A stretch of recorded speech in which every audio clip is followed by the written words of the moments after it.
कांग्रेस के एमएलए तो मेरे यहाँ से हैं, बलात्कार का केस चल रहा है यहीं पर, इसी कोर्ट में चल रहा है। बलात्कारी को विधायक बनाते हो, बलात्कारी को टिकट देने का बात करते हो, कौन सा केस चल रहा है भैया?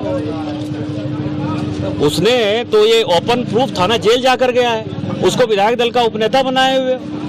किस कांग्रेस वॉशिंग मशीन की बात कर रहे हैं? मधु कोड़ा को जब जेल भेजा आपने, तो मधु कोड़ा तो आपका चीफ मिनिस्टर था ना। राजा को यदि आपने डीएमके के आदमी को जेल भेजा और कनीमोजी को जेल भेजा, जिसके साथ आप चुनाव लड़ रहे हो, तो वो उस वक्त वॉशिंग मशीन था। आप तो जेल जाते हुए आदमी को जो है मंत्री बनाकर बैठे हुए। तो दयानिधि मारन को आपको हटाना पड़ा, लालू प्रसाद को आपने जेल भेजा, हमने थोड़े भेजा। लालू प्रसाद वॉशिंग मशीन था उस वक्त। जो चोर होगा वो जेल जाएगा। कांग्रेस को कोई मुंह नहीं है, कांग्रेस अपने लोगों को जेल भेजती है और उसके बाद उससे एक्सटॉर्शन करती है। भारतीय जनता पार्टी चोरों को जेल भेजती है, दोनों में यही फर्क है। जामताड़ा विधायक का भी बयान आया था कि बीजेपी में माता सीता का सम्मान नहीं है।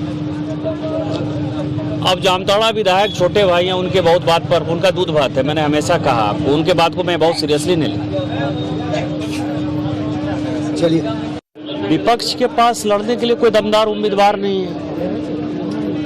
मैंने तो घोषणा कर रखा है और मैं आपके माध्यम से घोषणा करता हूं कि यदि झारखंड मुक्ति मोर्चा गोड्डा लोकसभा में कोई उम्मीदवार उतारेगी तो मैं चुनाव प्रचार नहीं करूंगा। मैं केवल नॉमिनेशन करूंगा और रिजल्ट लेने के लिए आऊंगा। और इस बीच में जो मैं देवघर में बैठा रहूंगा तो मैं किसी के यहाँ चाय पीऊंगा, किसी के यहाँ खाना खाऊंगा, कहीं क्रिकेट खेलता हुआ नजर आऊंगा, कहीं चाय बनाता हुआ नजर आऊंगा। मैं एक चुनाव प्रचार नहीं करूंगा, क्योंकि झारखंड मुक्ति मोर्चा गोड्डा में किसी कीमत पर जो है नहीं लड़ सकती।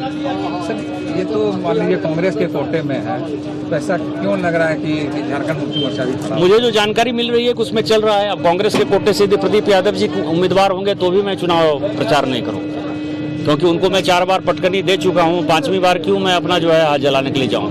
मुझे लगता है कि उनकी जमानत जब्त हो जाएगी। इसके अलावा कांग्रेस के कोई उम्मीदवार आएंगे तो शायद मैं चुनाव प्रचार करूँ। ये बताइए, दुमका में सीता सोरेन भाजपा की प्रत्याशी है और अभी तक झारखंड मुक्ति मोर्चा ने पत्ता नहीं खोला। कितना मजबूत प्रत्याशी साबित होगी? इसलिए कि जेएमएम के पास उनके खिलाफ कोई उम्मीदवार नहीं है। मैंने सुना है कि नलिन सोरेन जी और स्टीफन मरांडी जी दोनों ने चुनाव लड़ने से मना कर दिया है। हेमलाल मुर्मू जी की बात पर यदि भरोसा करें तो हेमंत सोरेन जी चुनाव नहीं लड़ेंगे। कल्पना सोरेन जी को मुख्यमंत्री बनना है, क्योंकि चंपाई सोरेन को उनको हटाना है, तो वो गांडे का चुनाव लड़ना चाहती हैं। तो मिला जुला कर मुझे लग रहा है कि दुमका में भी उनके पास कोई कैंडिडेट नहीं। सीता सोरेन कितना मजबूत कैंडिडेट होगी? वो सबकी जमानत जब्त करा दी।